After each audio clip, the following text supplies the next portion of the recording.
Bonjour à tous et bienvenue dans ce nouvel épisode de À vos ruches TV. Aujourd'hui, je vous emmène dans le Gard et plus précisément à Lédignan.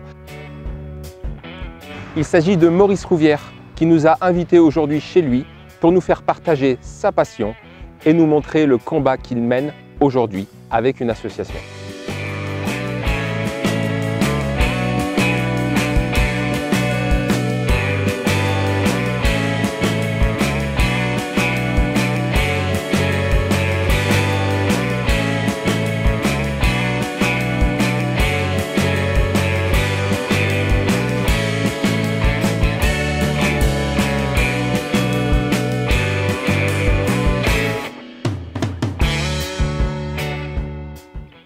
Bonjour Maurice. Bonjour, merci d'être venu. Eh bien écoutez, merci de nous avoir invités en tout cas aujourd'hui à partager ce moment entre apiculteurs. Donc aujourd'hui vous Maurice, vous êtes issu donc d'une filière apicole plutôt traditionnelle et puis un jour il y a eu un déclic qui vous a emmené vers l'apiculture naturelle. Voilà, c'est ça, oui. Il y a eu, je vais vous expliquer, en gros j'ai eu un jour sur un de mes ruchers 60% de perte en ruche d'Adam. D'accord. Alors, j'ai pas fait comme tout le monde, j'ai pas pleuré. J'ai dit, j'ai été un peu déçu pendant 2-3 jours, et puis je suis retourné sur mon rucher, j'ai dit, il me restait que 5 ruches. Hein? Donc j'ai dit, t'es mauvais, il y a quelque chose, t'as fait des erreurs, c'est le varroa, puisque tout le monde parle du varroa, c'est d'autres virus, puisque l'abeille a beaucoup de virus, elle n'a pas que le varroa, hein, c'est le varroa. Et j'ai dit, je sais pas, il y a eu un déclic. Et ce déclic m'a dit, j'ai vu un chemin avec une autre lumière dans ce chemin. J'ai dit, est-ce que mes abeilles sont bien dans ces ruches? Est-ce que mes abeilles sont saines? Est-ce qu'il ne faut pas que je change d'aller vers une apiculture naturelle et arrêter de ces sirops, arrêter toute cette production qui fatigue même l'apiculteur, qui fatigue les abeilles, puisqu'on est en train de les anéantir complètement. Et alors là, je me suis remis en question, et dans la vie, il y a toujours des destins. Un vieil apiculteur me téléphone pour venir me rencontrer sur la Blachère, puis j'étais à l'époque à la Blachère, oui. Je suis ici maintenant dans le Gard, et il est venu avec des ruches à feuiller. Ces ruches à feuiller m'ont plu. Et finalement, j'ai dit, je vais les améliorer, je vais les corriger parce qu'il y avait des défauts, pas des défauts, mais des entrées qui ne me plaisaient pas, où elles étaient situées. Et puis, bon, donc j'ai tout remis en question, j'ai retravaillé ces feuillets, je suis arrivé aux ruches que vous avez vues sur le rucher. Et j'ai dit, je vais mettre mes abeilles qui me restent, qui ont vécu à ces maladies, donc elles ont une résistance, si elles ont lutter contre les maladies. Bien sûr. Donc je vais me servir de ça pour faire mes souches. Ben écoutez, j'ai été soufflé, parce que c'est là qu'on s'aperçoit qu'on fait une erreur avec nos ruches traditionnelles, parce que ces abeilles que j'ai mis dans les ruches à feuiller, ça a été la descendance de toutes mes ruches à feuiller. Donc si vous voulez, les abeilles que je travaille sont des abeilles de mes élevages sur l'abeille locale, je travaille que l'abeille locale, moi. Oui. Je dis bien l'abeille locale, parce que je ne dis pas l'abeille noire. Parce que l'abeille noire, je n'y crois pas. Oui, elle existe comme la plus prouve aujourd'hui. Oui, elle est rayée de la carte. Ouais, ouais. Alors comme face tous ceux qui parlent d'abeilles noires, comme les Armènes. Donc je fais suivi ce modèle de ruche qui m'a amené à penser une autre ruche que vous avez vu en pyramide là, à l'améliorer aussi, couper des feuillets et tout.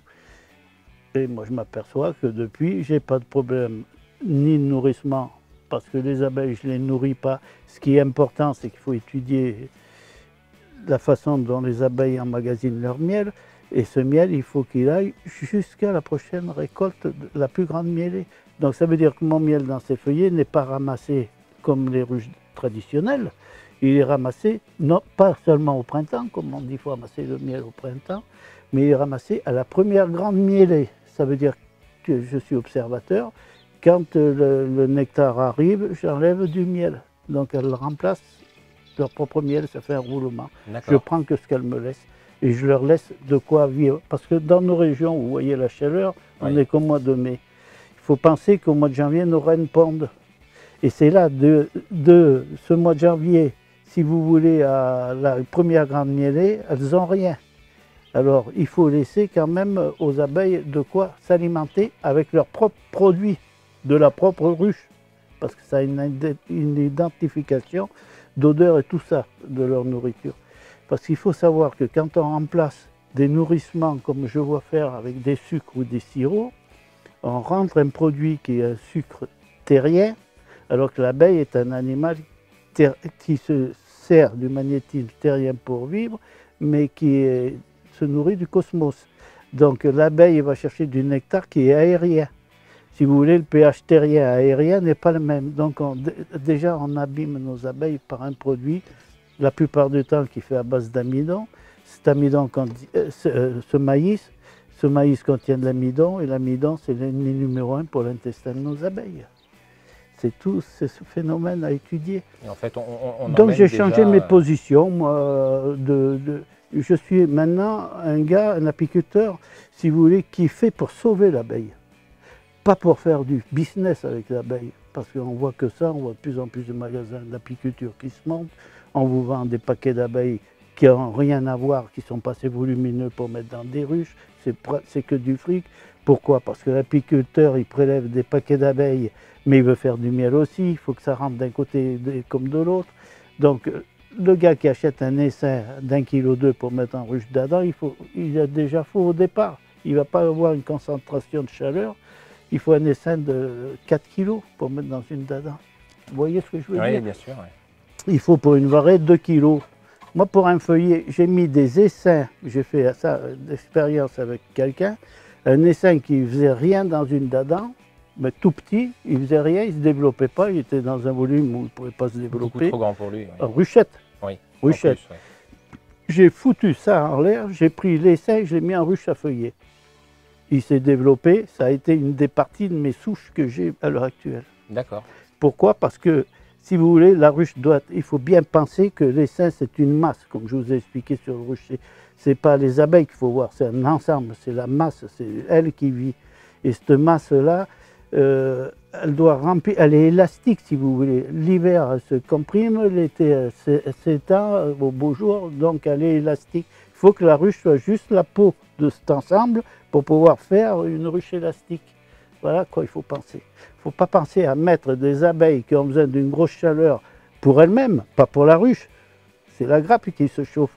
C'est comme si vous prenez un chien, vous le foutez dans un frigo sans arrêt, quoi. C'est pareil.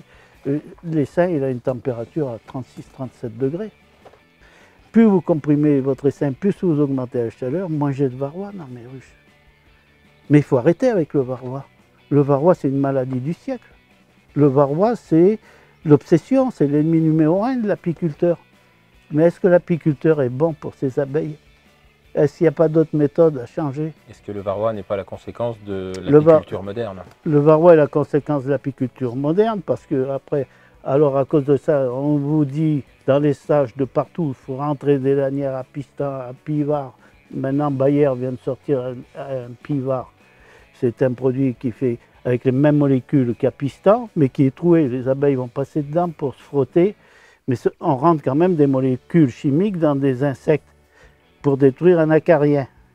On détruit un acarien avec un insecticide. Les abeilles, c'est quoi? C'est des vaches. C'est des insectes. On affaiblit nos colonies. Plus vous affaiblissez une colonie, moins elle peut se développer par rapport à mes ruches à feuillets. Vous voyez bien le développement qu'il y a, oui, les chaînes. Plus c'est concentré, plus c'est chaud, moins on a les prédateurs. Les prédateurs se régalent sur des ruches qui s'affaiblissent par l'homme, puisqu'on les affaiblit par des traitements qu'elles ne peuvent pas supporter. À une époque, on voyait bien que la piston détruisait nos reines. Donc il y a bien un phénomène qui joue sur... Un insecticide, c'est fait pour tuer des insectes. Bien sûr. Alors comme je ne chante pas une chanson, non, c'est pour le bien des insectes, pour le bien des abeilles. Donc le changement de cette apiculture a été surtout pour trouver les solutions aux problèmes modernes de l'apiculture. Voilà, c'est ça. En omettant toute utilisation de produits en dehors de ce que la ruche produit elle-même en fait. Voilà, il faut se servir de ce que la ruche, de la composition des produits. Mais voilà, le problème, c'est qu'il ne faut pas enlever plus de propolis que la ruche a besoin. Bien sûr. Parce que la propolis, c'est quoi? C'est la propolis, elles font que 500 grammes de propolis par an, donc les abeilles. Ça dépend certaines abeilles encore. Et la propolis, si vous voulez, c'est un ciment qui bouche les fissures parce que l'abeille ne veut pas d'air dans les ruches. Elle le montre assez. Et c'est un antiseptique de la ruche. C'est pour ça que je vous expliquerai tout à l'heure dans le cycle de l'eau comment ça marche les propolis. Parce que les propolis, c'est fait pour rendre la ruche imperméable.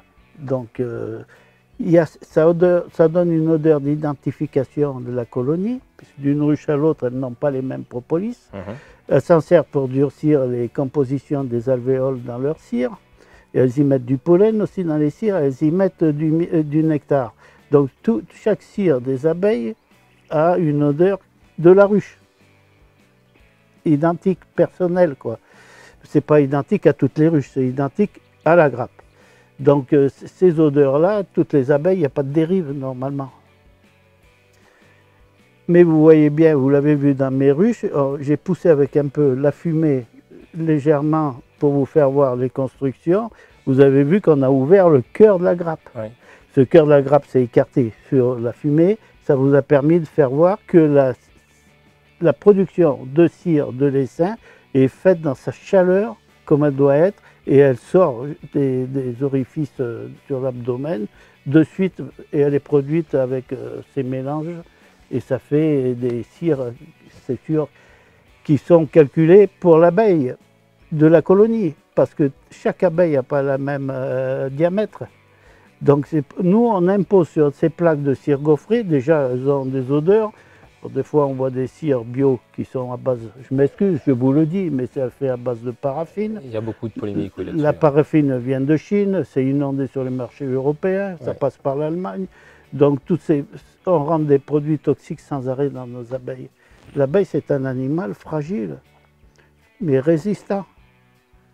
Et tout ce qu'on fait dans les ruches modernes. Les ruches modernes sont faites pour que l'apiculteur puisse sortir un cadre, de faire voir son copain, faire voir hey, j'ai trouvé la reine, tout ça. Moi les reines, c'est pas mon problème, moi, les reines.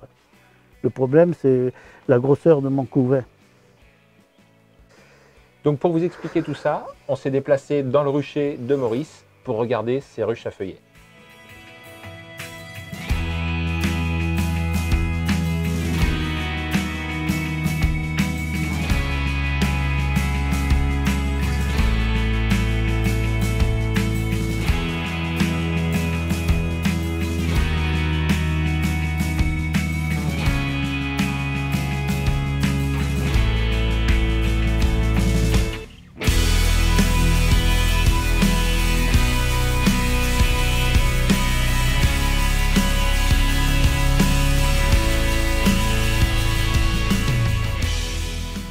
Sur ces ruches-là, c'est des ruches à feuillets horizontales.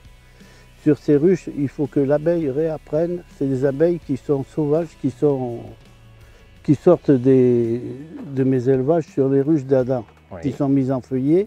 C'est pour voir leur comportement à redevenir primitive, si vous voulez. Il faut que l'abeille reprenne toutes ses défenses. C'est-à-dire si elle perd sa reine ou si elle a un essaimage, il faut qu'elle soit capable de se rémunérer toute seule.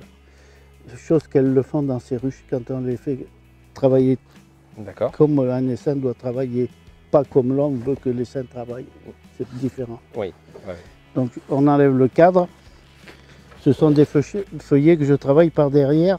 J'ai mis une vitre pour les stagiaires, mais ces feuillets, ça m'empêche par derrière, si vous voulez, je n'interviens pas au cœur du couvain qui est à l'avant. C'est une couveuse qui a besoin de chaleur. Oui. Donc on ne met pas de choc là-dedans puisqu'on n'a pas à en mettre. Contrairement à pas mal de modèles de ruches aujourd'hui. Ben maintenant, il faut sortir carrément les cadres pour voir si on trouve la reine, pour voir si ça a pendu, tout. C'est une brave erreur. Moi, les reines ne m'intéressent pas. Oui. Les reines ne m'intéressent pas et je le ressouligne. Ce qui m'intéresse, c'est ma couveuse, c'est mon développement de l'essaim, de la couveuse. C'est-à-dire, si le couvain est bien développé, ma ruche va bien, je le sais. Je sais les jours de ponte, tout ça. D'accord. Bon, ça, un apiculteur doit le savoir par cœur.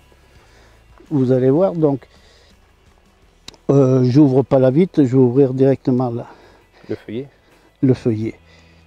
Vous avez vu que l'apiculture doit être simple, comme l'apiculteur. Il doit être simple, botaniste et écolo. Ça tient que par un tendeur.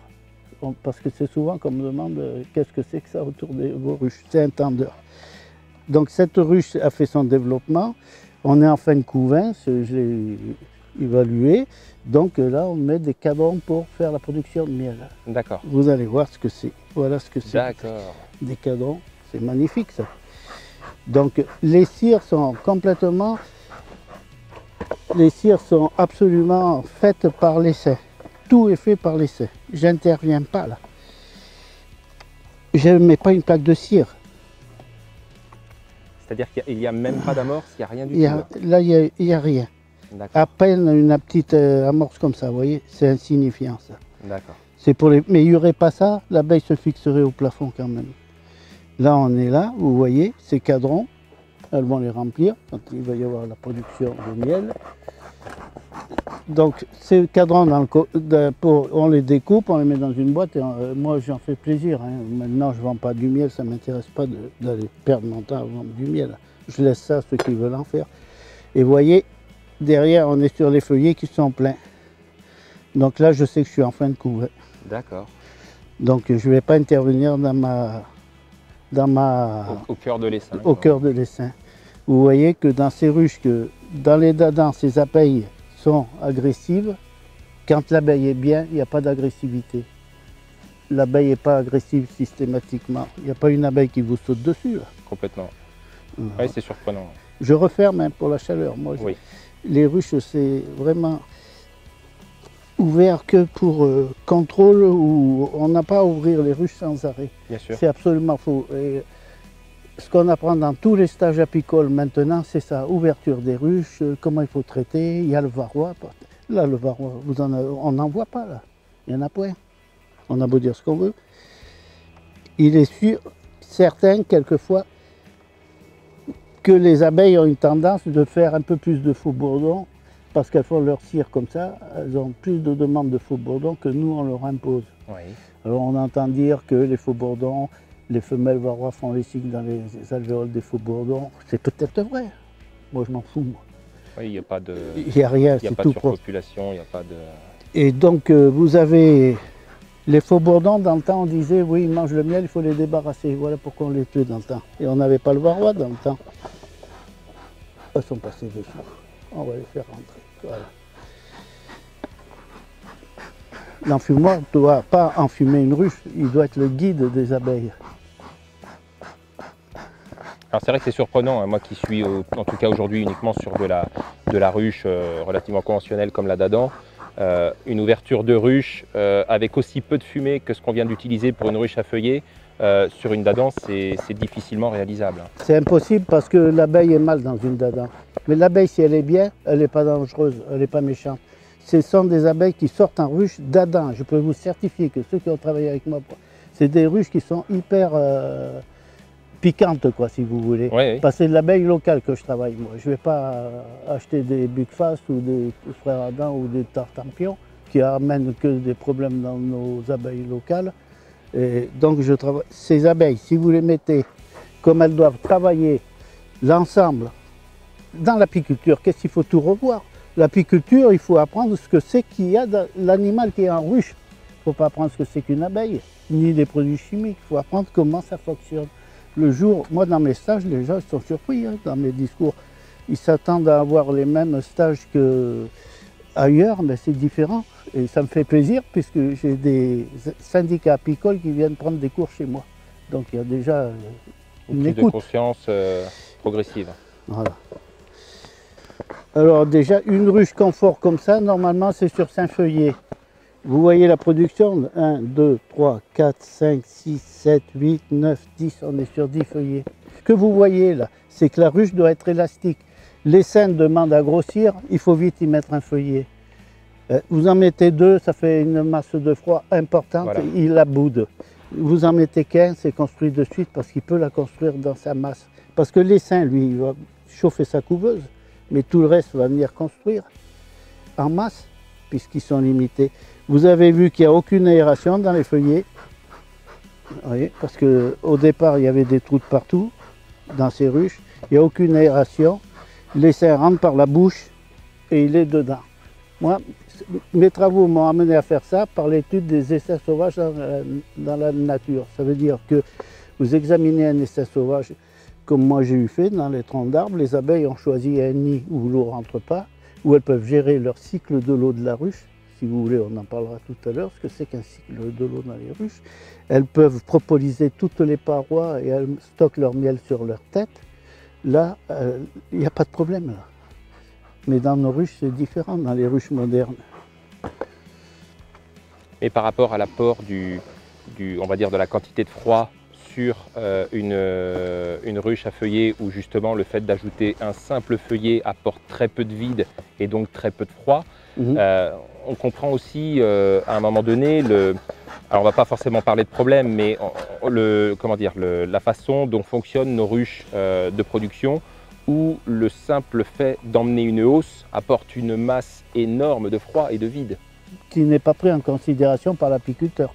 Ouais. C'est pour ça que vous avez systématiquement des essaimages ou des refroidissements de cou. Alors on vous dit, vous mettez une feuille de journal entre la hausse et le corps de ruche, vous perforez avec un coup de crayon. Les abeilles, si elles ne veulent pas monter, elles ne monteront pas. Moi j'ai fait un stage ici, il y a un stagiaire qui me dit, oulala, vous avez vu les ruelles dans les ruches d'Adam. Les ruelles, c'est soudé et il y a 2 trous. Les trous, c'est leur sortie de leur ruelle. Oui, mais il faut l'enlever, ça, il faut le casser. Pourquoi vous le cassez? Elles nous prouvent qu'ils veulent de la chaleur. Il faut surtout leur laisser. Pourquoi? Pour sortir le cadre, pour enlever la propolis et la cire. Mais si elles l'ont fait, c'est qu'elles en ont besoin. Les singes cherchent la chaleur. Ça, il faut le comprendre, ça. Et si le cycle de l'eau n'est pas fait dans les ruches, on amène des moisissures, on amène des maladies, on arrive aux mycoses, on arrive à des pertes de ruches. Voilà ce qu'il faut étudier. Il faut étudier un comportement. Pour protéger un animal, il ne faut pas apprendre à le connaître. Si, bien sûr. Bon, ben alors l'abeille, c'est pas que des rendements, ça. L'abeille, c'est un respect. J'ai créé une association, on en parlera peut-être tout à l'heure, j'ai créé une association qui s'appelle Abeille et Sagesse. Ce mot sagesse, tout le monde voulait me le faire enlever, même mes adhérents. Il a fallu se bagarrer. Mais alors que c'est lui qui récapitule tout, en fait. Pourquoi? Pour être apiculteur, il faut être un homme sage pour pouvoir parler, parce que pour mettre des ruches quelque part, il faut étudier les insectes butineurs sauvages, il faut étudier s'il y a des plantations, il faut étudier la flore, il ne faut pas mettre trop de ruches par rapport à l'hectare s'il n'y a rien becté à côté. Le problème, c'est que l'apiculture actuelle est prise hors considération de tout ça.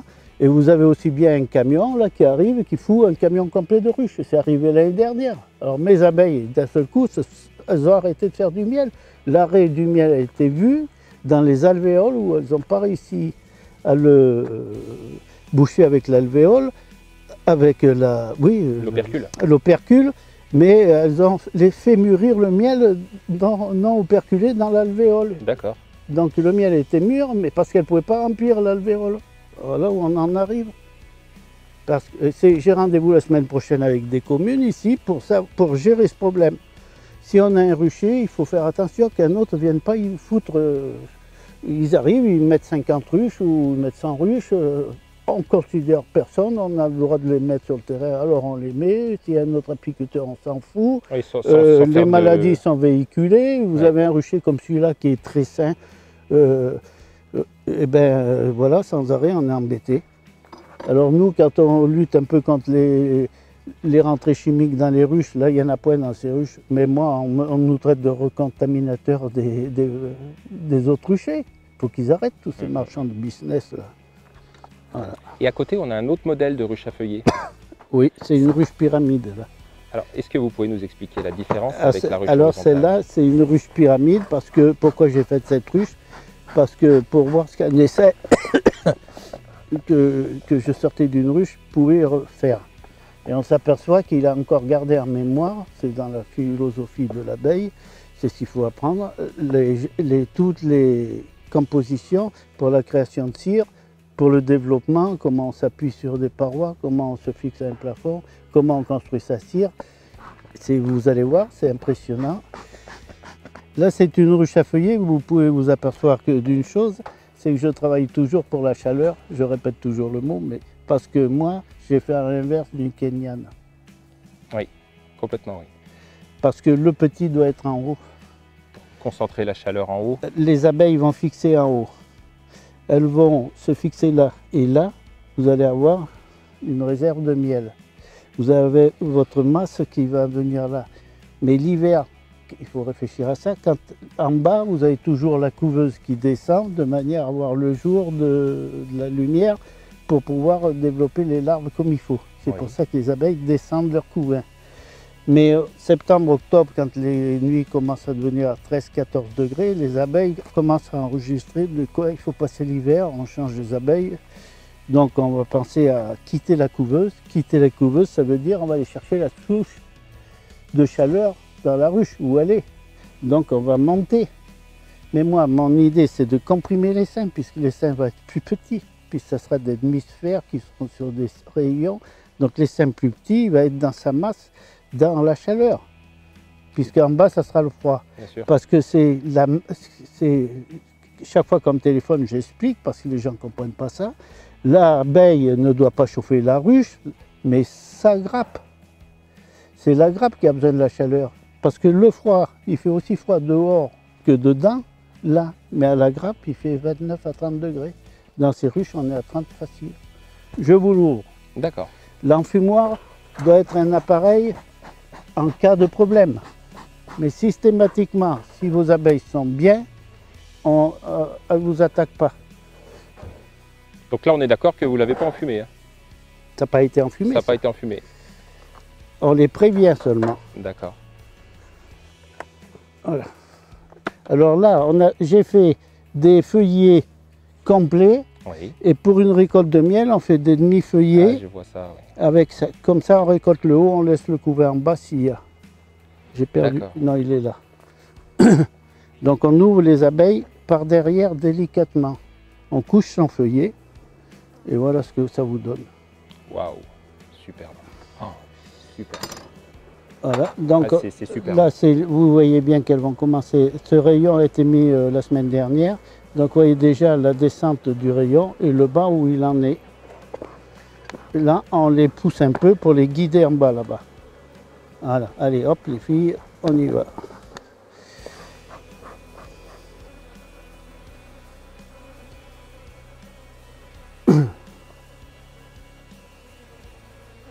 Terminez voir quelque chose là.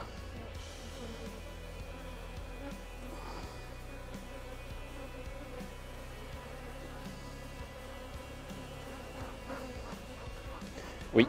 Voilà, vous avez la chaîne, vous voyez ces chaînes-là? Oui. La chaîne de bonne santé de l'essai. Il est capable de faire des ponts pour que les abeilles ne se fatiguent pas à passer. D'accord. Donc les abeilles marchent sur le pont et voilà, c'est magnifique ça. Ouais. Voilà. Bon, je vais le déchirer un peu pour vous faire voir le feuillet sans enlever le bas. Parce que là, il faut que je fasse délicatement parce qu'on casse l'amorce du haut. Voilà où on en est. Ça, c'est un nouveau feuillet que j'ai mis aussi pour agrandir un peu. Là, on est sur des cellules d'ouvrières, vous voyez. Donc, elles vont refaire encore un volume d'ouvrières. Vous voyez les chaînes. C'est magnifique ces chaînes. Ouais. Ouais, Vous voyez que c'est l'essaim lui-même qui font ses cires dans son corps. Ouais. Donc, tout avance comme ça. On est déjà sur 1, 2, 3, 4, 5, 6, 7 feuillets, 8 presque. Et on voit bien le couvain qui est massif à l'arrière. Hein. Oui, oui. Ben, Au calculer, je vais un peu enfumer pour vous faire voir. Vous voyez ce couvain? Ouais, ouais. Ça, c'est une production sur des cires. Alors, au début, l'année dernière, je l'ai mis en marche. J'avais peur que mon rayon ne descendait pas jusqu'au bas. J'avais peur de m'être trompé dans les dimensions. Mais là, je vois très bien qu'elles sont arrivées au bas cette année. Ouais. Parce qu'elles laissent de la construction à faire. Parce qu'elles savent très bien qu'à un moment donné, elles ont besoin de construire. Vous avez vu cette ruche qui n'a pas été enfumée? Oui, ouais, complètement. Ouais. Bon, l'abeille, si elle est bien, de toute façon, il faut communiquer. Il y a quelque chose, il y a un fil qu'il faut avoir avec ces abeilles. Si vous ne l'avez pas, ça, ben c'est ça. L'apiculture, c'est pas de faire du sauvage avec l'abeille, quoi. Ça, ce sont des abeilles qui sortaient des ruches d'Adam, donc dans des ruches très agressives, je peux vous le certifier. Donc là, c'est un jeune essaim. Hein. C'est un très gros d'une ruche que j'ai vidée pour mettre là. Donc ça fait 3 jours, donc vous pouvez voir qu'il est fixé déjà.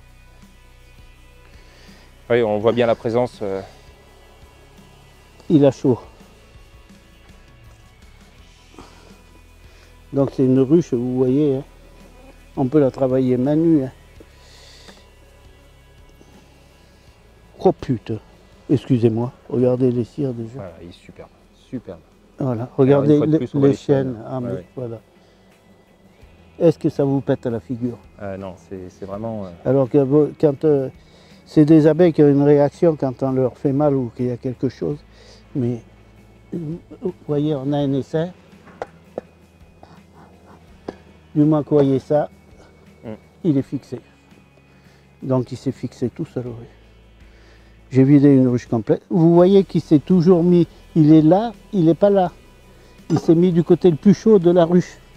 Mais il va avancer sa construction comme ça en avançant lui-même. Lui, tout ça va se décaler. Et tout au long de l'année, en fait, il se déplace à l'intérieur de la ruche selon... Il va se centraliser. D'accord. Il se centralise tout seul. Vous voyez comme ça rentre, sans fumer, sans rien. Elles savent ce qu'elles ont à faire. On n'a pas à dire, à imposer quelque chose aux abeilles. C'est un troupeau, ça. Ça suit, ça avance. Il faut travailler les abeilles comme un tout. C'est ça qui commande. Vous voyez, regardez les chaînes là. Si vous voulez, regardez le trou que ça fait, qu'on voit bien la chaîne là. C'est bon? Sinon je ferme.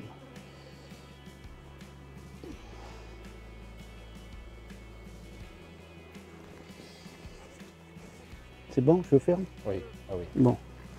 Vous voyez, il faut être très rapide dans les ouvertures de ruches. Vous voyez, venez voir une chose. Regardez, ça joint mal ça. Vous voyez? Oui. La propolis déjà. Oui. Qui soude les éléments entre eux. Et voilà. L'abeille ne veut pas d'air. L'abeille ne veut pas de trous. Alors c'est pour ça que tous leurs plateaux aérés et tout ça, ils me font bien rigoler moi. L'abeille est bien, d'ailleurs la plupart du temps, les plateaux Nico en plastique, ils sont tous propolisés. Parce que l'abeille très vite, ouais, c'est vrai que... propolise très vite parce qu'elle ne veut pas d'air qui arrive, de toute façon un air humide qui est un air du sol.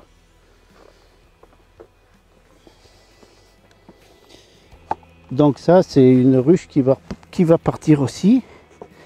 Mais vous voyez un essaim qui est mis là. Si on avait mis un ruche d'Adam, les mecs l'auraient nourri au sirop. Oui. Pourquoi nourrir un essaim? Il faut qu'il se nourrisse de son produit. Donc ça veut dire que cet essaim, qui est en ruche, si vous voulez qu'il soit conservé, parce que toutes les abeilles qui restent en ruche sont en meilleure santé que celles qui volent. Donc les abeilles qui restent en ruche, dans mes études, ont toujours prouvé qu'elles restaient jeunes. C'est pour ça qu'avec des ruches comme ça, on peut faire élever des reines sur des butineuses. Les butineuses vont rajeunir pour pouvoir élever et faire une survie de la colonie. Cet essaim-là, il fait sa vie tranquillement. Il n'est pas nourri par mes soins, il est nourri par lui-même. Il va chercher, il doit aller chercher. Il trie, il sait ce qu'il ramène. Après, la pollution des produits pollen et nectar par les agriculteurs, ça c'est autre chose. Mais l'essaim là va produire du miel, comme vous avez vu en cadran, que l'année prochaine. Je laisse le temps au temps. Et qu'il est déjà quand même très développé, je veux dire, là... Oui, mais il se développe et je le laisse se développer pour lui-même, pour faire ses constructions. Un essaim comme ça, il est déjà 1, 2, 3, 4, 5, 6, 7, 8 éléments. Alors qu'on considère une ruche comme ça sur 5, je vous ai dit tout à l'heure, 8 et 2, 10. L'intérêt de ça aussi, dans ces ruches, c'est que vous voyez l'épaisseur de la cloison là, qui fait le devant, elle est insignifiante. C'est un contreplaqué de 5 mm. Elle fait 2 mm, même pas 5. Mais l'abeille, il y a une amorce, et l'abeille fait sa construction jusque là. Et elle isole par elle-même en fait. Elle isole par un rayon qui est un isolant, un accumulateur de chaleur, et qui a un rôle, je vous l'expliquerai tout à l'heure, d'éponge. Donc tout ça, il faut le prendre en considération. Et si c'est bien mené, l'essaim ne doit pas avoir de problème, il n'a pas de problème. Et vous pouvez venir examiner les abeilles, c'est un essaim qui fait un rappel, et chercher des ailes déformées, chercher des virus, chercher des varrois. Les abeilles, vous voyez la chitine comme elle brille. Donc on a des abeilles qui sont saines en ruche. Et là je vais emmener à d'autres à la maison qui vont venir là aussi. Mais à force, oh j'ai commencé ce rucher il n'y a pas un an, vous voyez où il en est.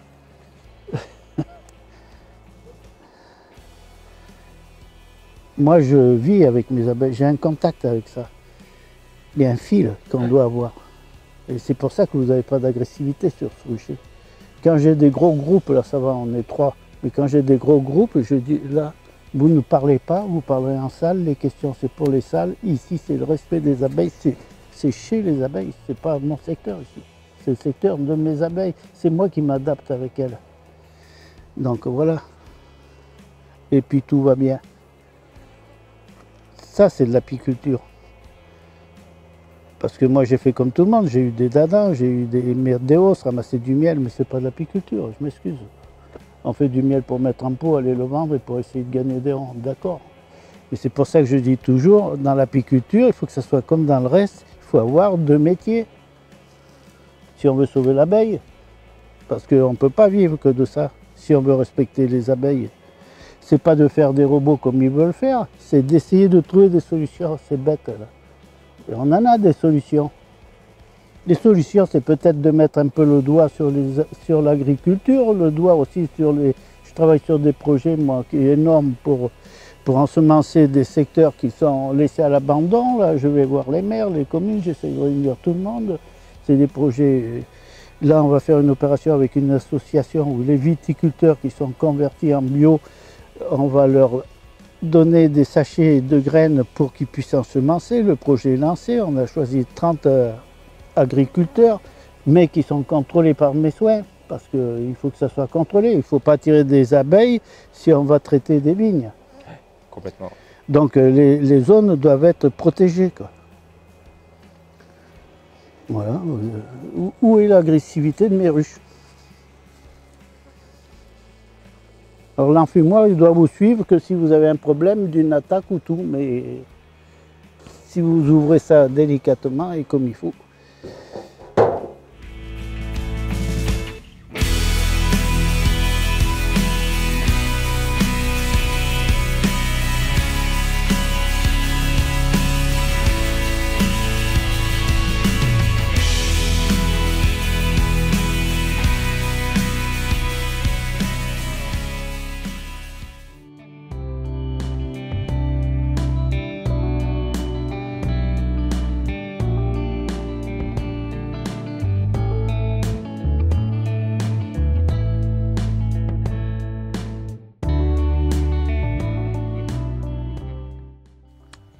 Donc, comme on a pu le constater sur votre rucher, Maurice, on a des ruches à feuillets qui, au moment de l'ouverture en tout cas, sont en pleine forme.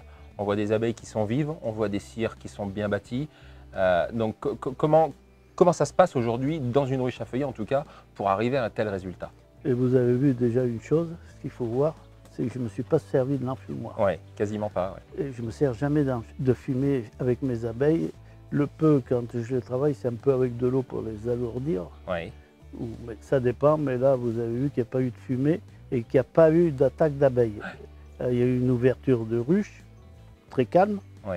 Il faut être calme avec ses abeilles. Et pourtant, je suis nerveux quand même, hein, comme gars. Mais j'ai une maîtrise. Je me maîtrise parce que je fais partie de mes abeilles. Donc, si vous voulez, il y a un fil conducteur qu'on doit avoir avec sa masse d'abeilles. Il y a un magnétisme. Et ce fil-là, on arrive à manier nos abeilles dans la douceur, parce que si l'abeille est bien, elle n'est pas méchante. Si l'abeille est mal, elle a de l'agressivité, parce qu'elle vous prouve qu'elle est mal. Et c'est ce qu'on voit dans les ruches traditionnelles. Bon, mais même dans certaines autres ruches, on pourrait dire les varaies aussi, parce que le problème de la varaie, c'est encore autre chose, quoi. Puisque les seins, les rayons, imaginez-vous mes rayons de la pyramide que vous avez vus, Oui. qui soient coupés sans arrêt par des barrettes. Oui. Bon, le rayon est plus en entier, comme il doit être dans la nature. Il est complètement coupé. Et puis on a également cet ajout sur la varée d'éléments vides à un moment donné qui créent un vide et un refroidissement de la grappe. Et d'ailleurs, c'est tout, on me téléphone à chaque fois, les abeilles n'y vont pas. Ouais. Il faut les forcer par un cadre d'élevage pour faire monter les nourrices qui va chauffer le cadre d'élevage. Mais qui ne s'élargit pas systématiquement bien comme il faut. Donc ces ruches à feuillets, c'est ce que je vous ai expliqué tout à l'heure, elle respecte la grappe puisqu'on rajoute un feuillet seulement. Vous avez vu, un feuillet, ce n'est pas la mort d'un homme pour une grappe qui est puissante. Vous avez vu les chapelets d'abeilles que constitue cette masse-là, permettent la facilité. C'est un essaim qui est sain, ça, qui vous prouve ça. Vous avez les abeilles, sont faciles, le travail est limité puisqu'elles ont juste à passer sur le pont d'abeilles. Donc tout est calculé pour pas se gaspiller en énergie, parce que vous savez, il faut l'apprendre ça aussi, c'est que toutes les abeilles qui restent en ruche restent jeunes. Ça, je le maintiens dans mes travaux, ça s'est toujours vu. Les abeilles qui sortent se fatiguent. Et pourtant, si les abeilles qui sortent, si on leur fait élever des reines, on peut les rajeunir pour 60 jours. D'accord. Voilà. Ça, c'est tout des procédés. Les ruches à feuillet, c'est un procédé sur la ruche horizontale, mais vous avez vu que j'ai fait une ruche à feuillet pyramide. Oui. La pyramide à l'envers d'une kéniane. Oui. Une kéniane, parce que pour expliquer ce phénomène, vous n'avez pas de fil de fer qui entrave les cires pour tenir les cires comme on fait dans les ruches modernes. On les soude, les cires, donc les plaques qu'on met, déjà la plaque qu'on met n'a pas l'odeur que les abeilles veulent. L'identité du donc groupe. oui, parce que c'est pour ça que la photo dans la ruche d'Adam du rayon de cire que j'ai sorti comme ça, j'ai fait une expérience sur la construction de cire.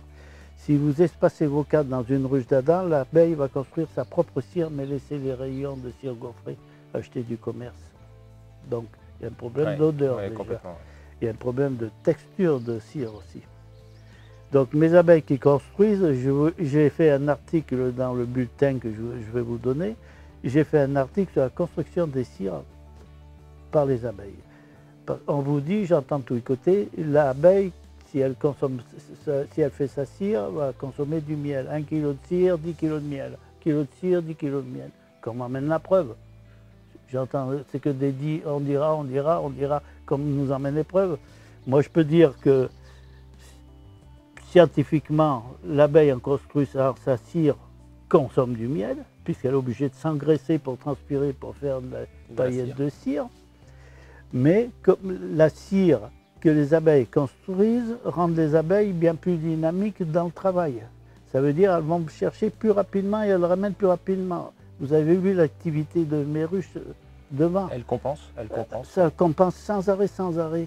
Donc si vous voulez, non, ce n'est pas un handicap. Il faut faire construire de la cire aux abeilles. Je ne le répéterai jamais. Dans leur chaleur, dans la chaleur de la grappe, comme je vous ai fait voir.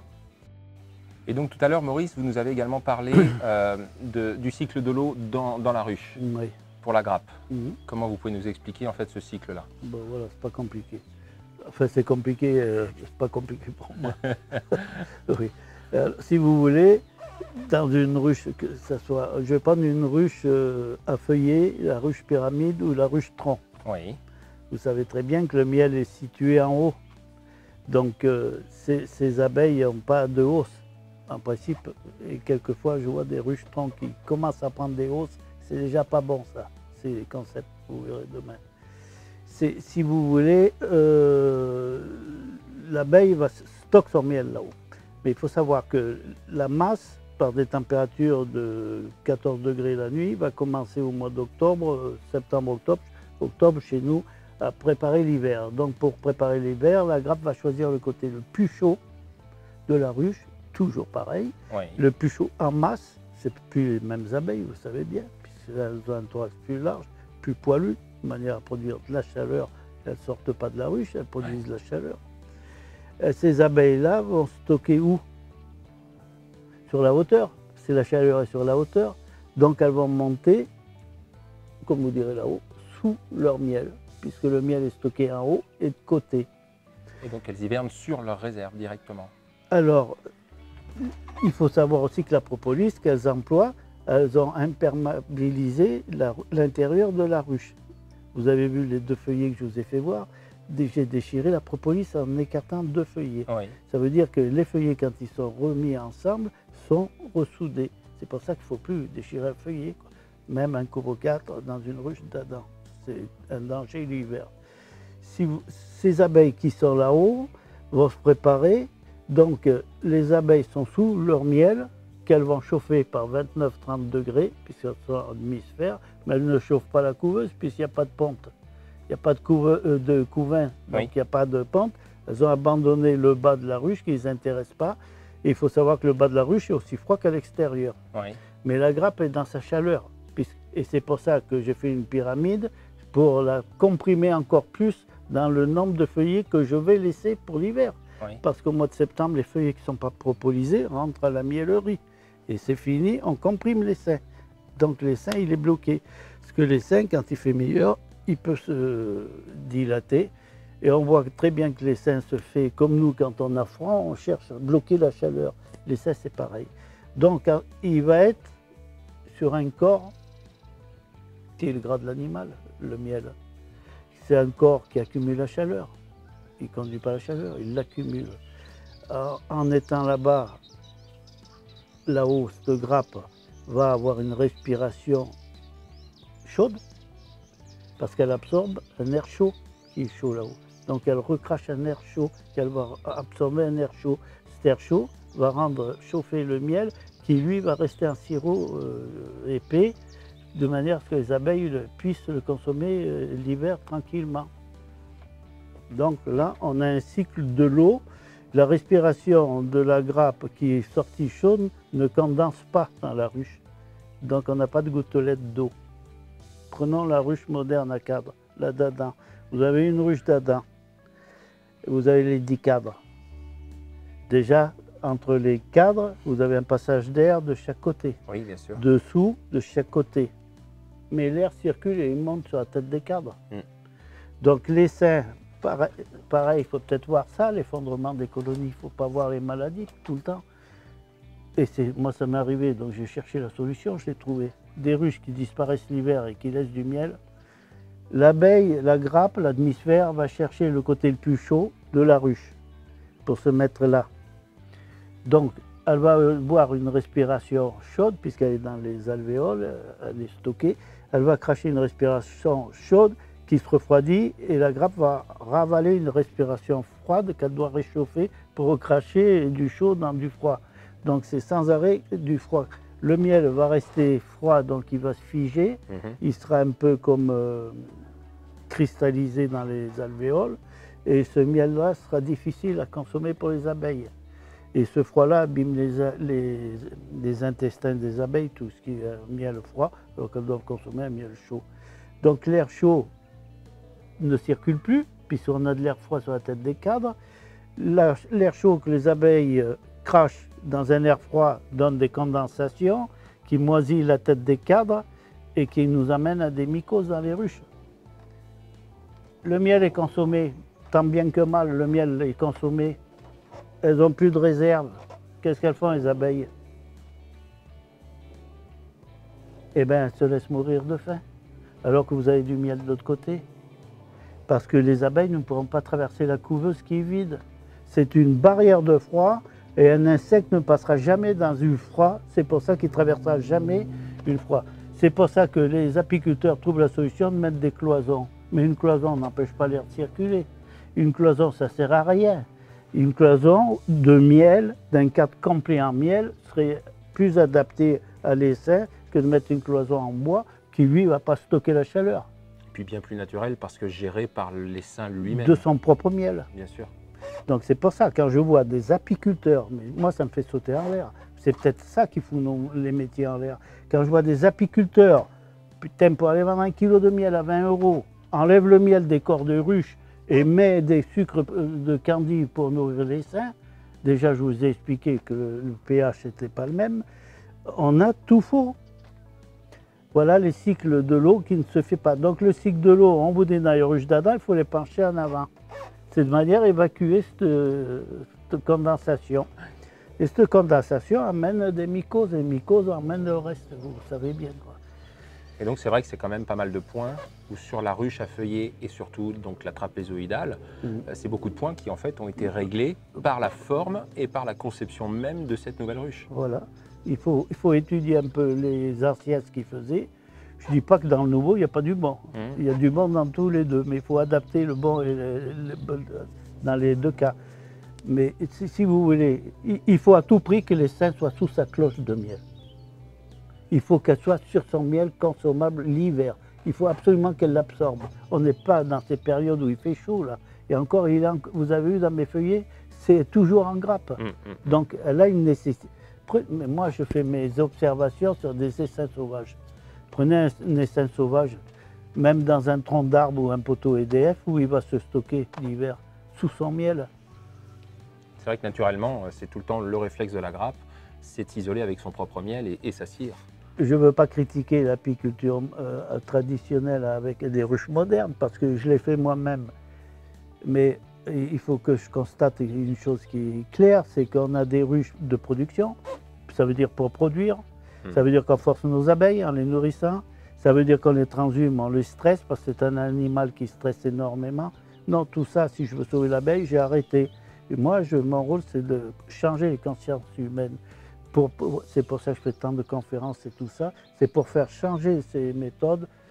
Ceux qui veulent rester faire du fric avec l'abeille, c'est leur problème, mais qui ne pleurent pas sans arrêt. Moi, quand je vois des mecs qui pleurent parce qu'ils perdent des ruches et qui font des plateformes pour faire des appels à des dons, là, il y a un problème dans l'apiculture. Moi, je peux vous le dire. C'est un gros problème. L'apiculture, on doit être des maîtres apicoles. On doit suivre un chemin, le chemin des abeilles, le chemin des pollens. On doit aller dans leur sens. Vous avez vu le magnétisme que j'ai avec mes abeilles? On ne se croit pas sur un rucher, qu'il y avait tant de ruches là. Les ruches, quand vous faites un emplacement de ruche, d'un rucher, il doit être pensé, il doit être observé, il doit être réfléchi. On ne met pas des ruches comme ça n'importe où. On calcule 5-6 ruches à l'hectare, mais il faut ensemencer, je ne le dirai jamais assez, des ruches, des prairies mellifères. C'est ce que je dis à mes stagiaires. Vous mettez une ruche ou vous mettez des plantations mellifères, sinon ne faites pas de l'abeille. Il ne faut pas nourrir les abeilles avec des sucres pour nourrir les fournisseurs. Non, il faut arrêter tout ça. Moi, j'achète plus rien chez les fournisseurs, ni d'abeilles, c'est fini tout ça. Acheter des abeilles, je l'ai fait, attention, je l'ai fait comme tout le monde. Bien sûr, bien sûr. On a le droit de faire des erreurs, de se corriger.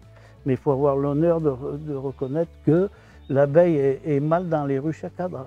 Dans cette apiculture-là que vous nous expliquez, une apiculture donc plus proche de la nature, plus proche du cycle naturel de la grappe, est-ce qu'on peut imaginer une apiculture quand même professionnelle? Est-ce que c'est quelque chose qui est réalisable? Il y en a bien qui travaillent dans les ruches varées en professionnel. C'est plus difficile, mais attendez, le problème c'est ça. L'être humain, il est compliqué. Parce que, si vous voulez, l'être humain, c'est la croissance. C'est le nombre de ruches. Je suis un bon apiculteur parce que j'ai 500 ruches. Non, celui qui a 50 ruches, il est peut-être meilleur que lui. Il faut faire de la croissance. J'ai fait 100 kilos l'année dernière, il faut en faire 200, il faut en faire 150, il faut en faire 300. Vous savez, la seule chose qui va arrêter la croissance, c'est pas l'être humain, c'est la nature qui arrêtera la croissance. Parce qu'à force de la pomper, la nature, elle n'aura plus rien et elle va arrêter la croissance. Ils vont se casser la figure avec la croissance. C'est pour ça que j'ai toujours dit qu'il vaut mieux se faire peu, se contenter de jouir de chaque chose. Il faut se contenter de ce qu'on a dans la vie. Il ne faut pas toujours aller chercher pour... bien sûr, on ne veut pas changer sa méthode pour vivre, son confort, tout ça. On le voit bien. Il faut un changement de conscience. Si on n'a pas un changement de conscience, moi je vous le dis, ça vous pouvez le mettre, on est foutu, on n'y arrivera pas. Et c'est pour ça que je fais tant des conférences et je fais des stages pour changer les méthodes de stage actuelles. Et dans ce combat, vous avez donc une association aujourd'hui?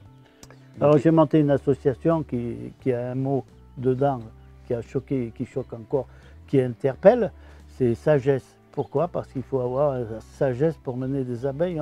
C'est pas tout le monde qui mène des abeilles. Il faut avoir la sagesse de les comprendre, de les accompagner. Donc on a monté une association qui grossit. On l'a montée l'année dernière. Donc Abeilles et Sagesse. Abeilles et Sagesse, qui est basée à Lédignan et qui a le support. On est en partenariat avec la mairie du village, qui est un village sans pesticides. Oui. On travaille avec l'animatrice du captage prioritaire de plusieurs communes. Et on a dans des projets futurs qui seront les ensemencements des parties agricoles non exploitées pour favoriser les prairies mellifères, inciter les gens à voir ce que c'est. de manière à nourrir les abeilles. Non, des chiens, vous prenez des brebis, vous les mettez là, vous leur faites passer 3 mois là, si vous ne mettez pas du foin, elles pètent. C'est pas de mettre du sucre ça nourrit les abeilles, oui, mais artificiellement. Oui. Et on s'éloigne toujours un peu plus. On s'éloigne sans arrêt de leurs besoins, c'est un besoin, attention. Le problème des ruches, quand je vous dis qu'il faut être pensé, et c'est là que je vais mettre un peu le doigt dessus, c'est que dans les villes, on voit que c'est à grande mode de mettre des ruches. Culture urbaine. Oui, est-ce que c'est bien ça? Est-ce qu'on a pensé à une chose? On est en train de foutre en l'air, par la surexploitation des ruches dans les villes, les insectes butineurs sauvages des villes. C'est des insectes, et ça arrive à se croiser avec nos insectes qui n'améliorent pas la race, c'est moi qui vous le dis. Mais ces abeilles font une pollinisation sur des plantes exotiques. Elle n'a pas besoin de multiplier les plantes exotiques, puisque l'homme s'en charge. Vous voyez ce que je veux en venir? Dans la nature, c'est pareil. Quand on met des ruchers, il ne faut pas mettre 5 ruches à l'hectare, parce qu'on a dit, oui, avec les prairies, tout ça, ça peut faire. Il ne faut pas qu'un autre vienne foutre 50 ruches. C'est pour ça que ça va être des efforts de travail. Il faut que les communes soient en charge de répondre si les emplacements doivent être acceptés ou pas. C'est la débandade de tous les coins dans l'apiculture en ce moment. Les services sanitaires, on ne sait pas. Ça s'installe n'importe où. Du moment qu'ils trouvent un terrain, on met des quantités de ruches. Les insectes butineurs sauvages, je peux vous dire une chose, quand il y a des grosses concentrations de nos abeilles, ils souffrent. Et dans les villes, au lieu de mettre si on veut des abeilles, il va falloir faire des ensemencements indigènes, parce que c'est plus pareil, il faut maintenir les insectes butineurs sauvages dans les villes aussi. Non, mais c'est encore une question de mode, de financement, de subventions et tout ça. Alors, le mot de la fin, si on peut avoir une note optimiste pour l'avenir donc de l'apiculture, des apiculteurs, quelle serait la note de la fin pour vous, pour donner cette note d'optimisme? Il faut construire un monde pratiquement dans l'apiculture à peu près parfait. Parce que l'homme n'est pas parfait, mais dans un monde parfait, il peut être parfait, mais il se trouvera toujours à un moment donné qu'il soit imparfait pour foutre le monde parfait en l'air. Donc si vous voulez, on retombe dans le même système. Donc en conclusion, ce monde parfait que l'homme doit rendre imparfait, pour le rendre parfait, il faut changer les mentalités de l'homme. Vous voyez où je veux en venir? Donc là, c'est pas parti quand vous voyez tous ces braconnages et tout. Bon, on ne va pas rentrer dans ces domaines. Il faut que l'homme soit sage, soit observateur pour l'apiculture, soit observateur de la flore. Il faut qu'il soit botaniste, il faut qu'il soit sage, patient. Il faut de la patience en apiculture. Et il faut écouter les conseils et pas toujours le fric, le fric, le fric et le fric. C'est la croissance qui va s'arrêter. Il faut des gens sages, on en rencontre des gens sages, mais la sagesse peut changer les choses. C'est pour ça que dans mon titre, j'ai voulu mettre sagesse, parce qu'il faut que ça interpelle. Donc la sagesse, l'observation et l'action. Et la patience. Et la patience. Parce que quand on met un essaim en ruche, il ne faut pas vouloir faire du miel de suite la première année. Il faut le laisser s'installer, le laisser construire, le laisser aller à son affaire tout seul. Mais c'est pas évident, hein, mais on peut y arriver. Vous avez vu un rucher qui a 1 an d'existence, puisque je n'étais pas sur la région, et qui marche très bien. Donc pour moi, je considère que maintenant, à l'heure actuelle qu'on est, il ne faut plus rigoler, il ne faut pas faire des robots pour essayer de faire de la pollinisation par derrière, comme on veut nous bassiner. Déjà, j'ai reçu un article qui est une honte, cet article.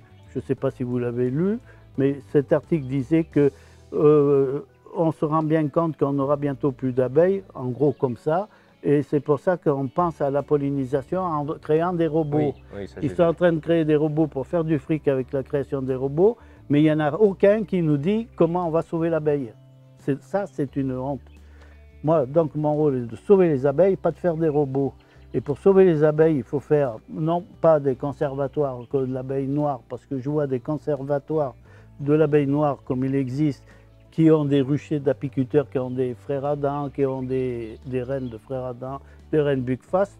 Il y a des croisements nos abeilles locales souffrent énormément, comme les insectes butineurs sauvages, de ces croisements. On affaiblit toutes les races, on change les gènes dans nos souches pour avoir que ces croisements. Il y a des abeilles de la région ici, ça arrive de tous les côtés, les reines. Parce que les reines, les accompagnatrices, elles nous véhiculent les maladies. Ça, ils l'ont oublié, ça. Ça vient d'où? Il faudrait peut-être contrôler tout ça aussi. Donc notre souche locale, il faut que le ministère se mette bien en tête, au lieu de pondre des trucs pour donner des cours dans leur sens, il faut bien qu'ils pensent. S'ils m'entendent et si un jour ils ont cette cassette dans les oreilles, il faut bien qu'ils pensent à une chose, c'est qu'ils fassent l'abeille un animal protégé. Parce que l'abeille maintenant elle est considérée en voie de disparition depuis 2016. Donc l'abeille doit être complètement mise en insecte à protéger, dans des zones fermées. On a des grands domaines de forêt, il faut fermer, interdiction d'autres apiculteurs à venir. Bien sûr, il y en a qui vont me dire, vous n'allez pas monopoliser la terre pour vous seul. C'est pas pour moi, c'est pour sauver l'abeille. Donc s'ils veulent avoir des abeilles, tous ces apiculteurs, il faudra bien qu'un jour ils pensent à les sauver. Parce que là, on le prévient assez, ils vont bientôt dans le zéro, comme dans tout le reste. Donc ils iront chercher des abeilles là où ils pourront. C'est pour ça que les essaimages, c'est une production chez l'abeille qui doit essaimer pour remplir les biotopes. Dans le temps, on avait des arbres qui avaient des abeilles, les arbres creux recrachaient des essaims et ainsi de suite. On favorisait les pollinisations. Mais le problème, c'est qu'on n'ensemence pas. Le cycle de la pollinisation ne se fait pas. Donc voilà ma conclusion, quoi. Il faut sauver l'abeille, il faut changer d'attitude et de conscience. Il faut agir différemment. Et voilà. Il faut bien que les responsables d'apicoles s'en souviennent de ça. Écoutez Maurice, merci infiniment pour m'avoir reçu aujourd'hui et puis pour nous avoir ouvert les yeux sur l'importance de cette sauvegarde de l'abeille. Ben, c'est moi qui vous remercie. Si je vous ai permis de venir me voir, c'est parce que vous avez... Votre façon de faire m'a plu parce que vous avez le sens du partage. Et c'est ça, c'est ce qu'il faut faire, c'est partager dans la vie. S'il n'y a pas de partage, ben, il n'y a pas d'avenir. Voilà. Merci beaucoup.